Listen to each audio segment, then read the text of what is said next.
Yeah, okay. Go. Or what? Go for dinner. Bayar for dinner.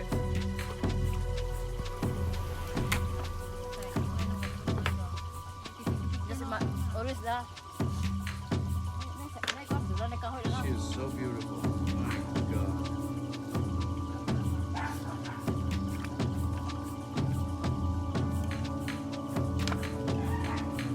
You say yes now, I will end my life and bury you. Whenever you're ready. And we are seasoned both sides. Cayenne, chili powder,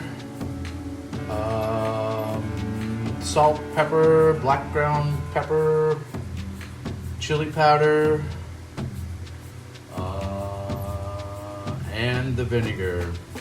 And so we're going to wrap this up, and we are going to marinate it in the refrigerator overnight, or 24 hours, but probably a little more than that.